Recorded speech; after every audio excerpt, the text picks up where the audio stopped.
Have you ever noticed that the person who speaks to you the most is you? Every single day, thousands of thoughts pass through your mind. Some lift you up, but others quietly pull you down. I'm not good enough. I'll never succeed. Everyone else is better than me. But have you ever stopped to ask yourself, why?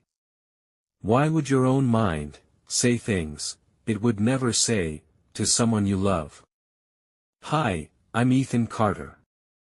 Today, we're going to explore one of the biggest battles most people fight in complete silence.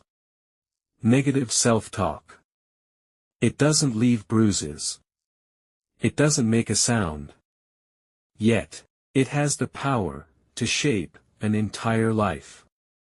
Imagine a young boy standing in front of his classroom. He answers a question. The class laughs. Not because his answer was foolish, but because he stumbled over a few words. To everyone else, it was forgotten within minutes. But to the little boy, it became a memory. Years later, every time he wanted to speak in public, a small voice whispered, "Remember what happened. Don't embarrass yourself again." That voice didn't appear overnight. It was built, one experience at a time. This is how negative self-talk often begins. Our brain is designed to protect us. Long ago, being rejected or making a mistake could have real consequences. So the brain learned to remember painful moments better than happy ones. It wasn't trying to make us miserable. It was trying to keep us safe. But sometimes, that protection becomes a prison. One failure turns into, "I'm a failure." One rejection becomes, "No one will ever love me." One mistake becomes, "I always ruin everything." Notice something? The event lasted only a moment. But the story continues for years. Now imagine another young woman who dreams of starting her own business. She has ideas. She works hard. But every time she's about to begin, a voice says, "What if you fail? What if people laugh? What if you're not smart enough?" So she waits. Not because she lacks talent, but because she believes the voice. The strange thing is, most of us would never speak to our best friend the way we speak to ourselves. If your friend failed, you would say, "Try again. You'll get there. I believe in you." But when you fail, you whisper, "I'm useless." Why? Because we've mistaken our thoughts for the truth.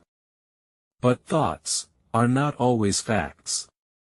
Sometimes, they're simply fears, looking for a microphone. The good news is that voice can change. Not overnight. Not with one motivational quote. But with small, daily choices. The next time your mind says, "I'm not good enough," pause. Ask yourself, is this a fact, or just a fear? Replace, "I can't do this," with, "I can't do this, yet." Replace, "I always fail," with, "I'm still learning." Those may seem like tiny changes. But tiny changes, repeated every day, can transform an entire life. Think about this.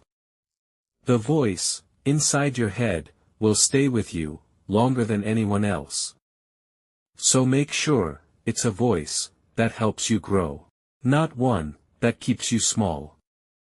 Because confidence isn't born from never failing. It's built by refusing to let failure define you. So the next time that quiet voice tells you, you'll never make it. Smile. Take one step forward, anyway. Because courage isn't the absence of fear. It's choosing to keep moving, even while fear is speaking. And one day, you'll look back, not at the voice that tried to stop you, but at the moment you stopped believing it.